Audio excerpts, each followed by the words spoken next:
Frankly, Starmer should resign, and if he doesn't resign, Labour MPs and ministers should have the backbone to get rid of him, because he is a catastrophic Prime Minister who is seriously damaging our national interest with every minute that he remains in office. The Labour whip has been subsequently stripped from him because it turns out that he maintained a friendship with a convicted sex offender. Ultimately, we're in a situation now where I don't think anyone reasonably expects the Prime Minister to lead the party into the next election. Keir Starmer's grip on Labour is rapidly crumbling as his own MPs prepare to betray him with a devastating revelation that's set to explode in the Commons vote. His leadership, already hanging by a thread, has been shattered by catastrophic missteps, most notably the disastrous appointment of Peter Mandelson and his utter failure to unite a fractured party. With rebellion spreading throughout Labour, Starmer's grip on power is slipping fast, and his downfall now seems inevitable.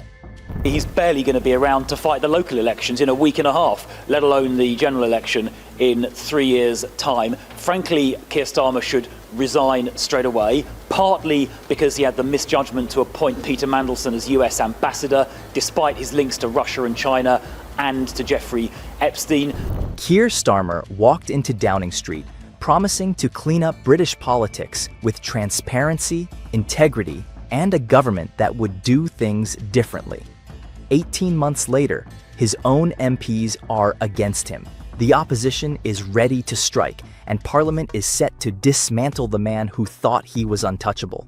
The disaster began with Peter Mandelson, a name that should have raised red flags. A man with ties to Russian oligarchs, Chinese political circles, and connections to Jeffrey Epstein.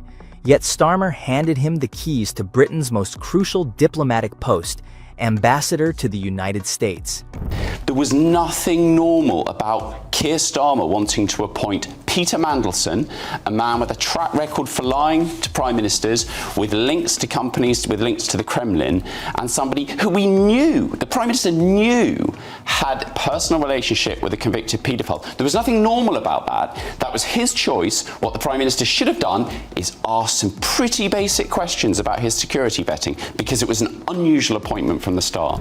What makes it worse is not just the appointment itself, it's the arrogance behind it. Starmer knew the questions would come. He knew the public record on Mandelson was long, complicated, and deeply uncomfortable. He pushed through the vetting process anyway, at speed, with pressure applied directly from his own office on the officials responsible for clearance. Those officials are now talking. Former insiders are coming forward and describing daily pressure from number 10 to rubber stamp Mandelson's clearance to move fast and keep it quiet. And what did Starmer tell Parliament? He looked MPs in the eye and said the vetting process was proper, thorough, above board. That statement is now collapsing in real time, and the people who know the truth are no longer staying silent. Because he lied during the general election campaign, saying he wouldn't put up taxes, but he's put up taxes all over the place. So, frankly, Starmer should resign, and if he doesn't resign, Labour MPs and ministers should have the backbone to get rid of him, because he is a catastrophic Prime Minister who is seriously damaging our national interest with every minute that he remains in office. This is not a minor procedural embarrassment. Misleading Parliament is the kind of charge that ends careers.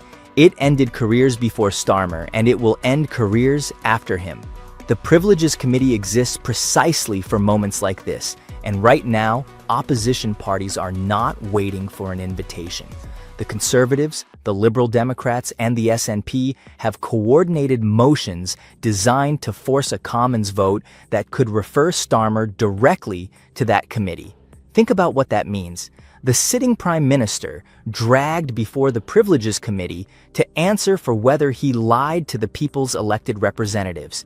The political damage from even the referral alone would be historic. A finding against him would be terminal.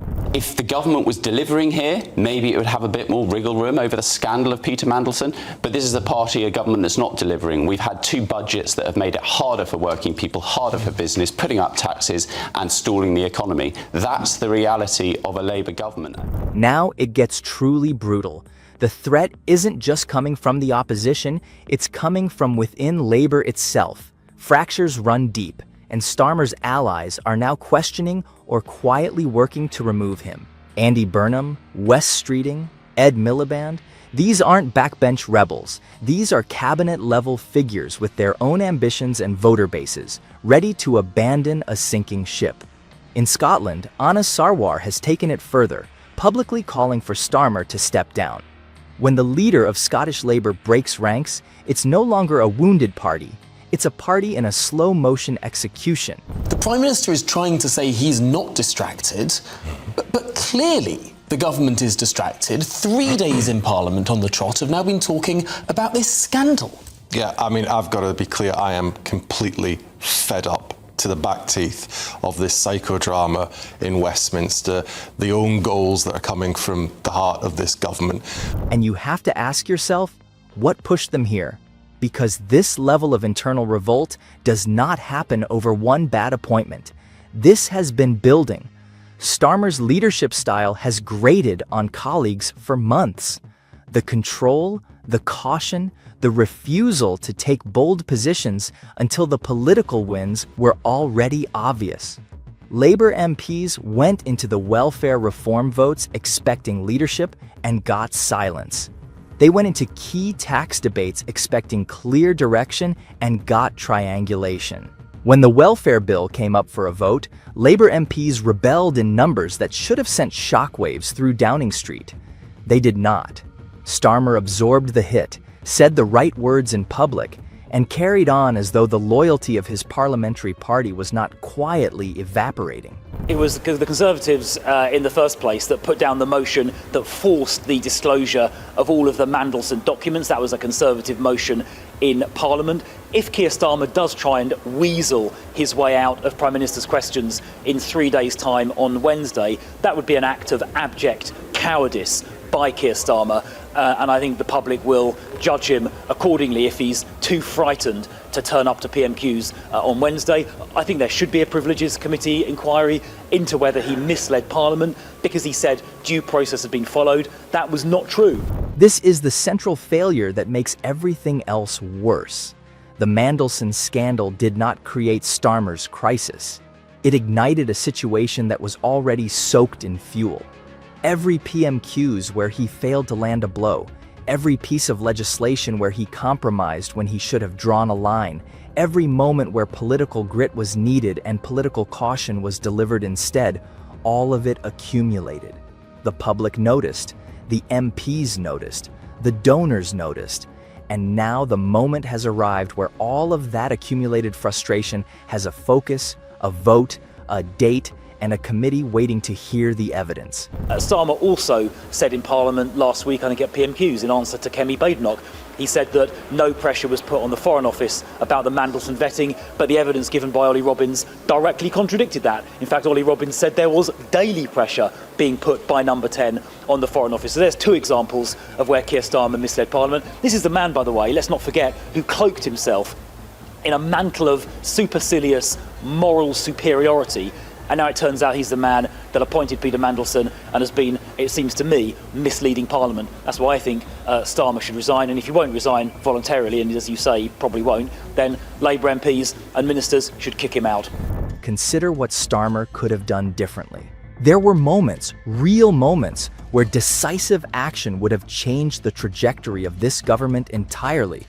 A motion of confidence, tabled at the right time, would have forced accountability and demonstrated that Labour was willing to use its mandate aggressively. It never came. There were PMQ sessions where the government opposite was vulnerable, where the public was watching and wanted to see their Prime Minister fight. Starmer let those moments pass. He chose caution over confrontation every single time, and now the confrontation has found him anyway. Except this time, he is the one facing the questions he refused to ask. That you want your leader, the Prime Minister, to go. Why?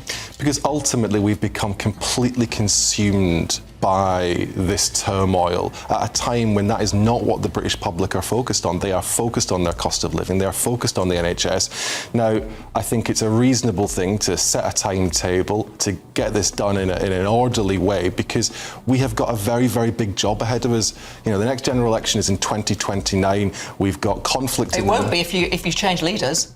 What is Labour's agenda right now? Ask 10 different Labour MPs and you will get 10 different answers, which tells you everything you need to know about where the party currently stands. The bold progressive vision that was supposed to define this government has been replaced by a series of compromises that have managed to alienate both the left and the center simultaneously. Core Labour voters who believed in 2024 that they were finally getting a party that would stand for them have watched taxes rise while reforms stalled. The working class communities that handed Labour its majority are already disengaging, and the polling is beginning to reflect exactly that. A party with no clear direction and a leader under active investigation is not a governing force. It is a holding pattern waiting for the collapse. Starmer should resign, and if he won't resign voluntarily, and as you say, he probably won't, then Labour MPs and ministers should kick him out. The Commons vote is now the defining moment. If enough Labour MPs break ranks and vote with the opposition to refer Starmer to the Privileges Committee, his authority is gone, not weakened. Gone.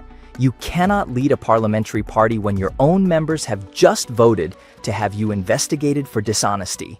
The calculus for those MPs is brutal and simple. Either they protect a leader who has already shown he will not protect them, or they accelerate the inevitable and position themselves for whatever comes next.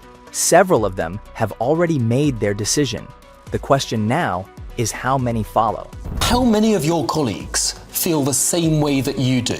Look, I've got a very simple, I don't speak for my colleagues. It's up to them if they want to voice their concerns.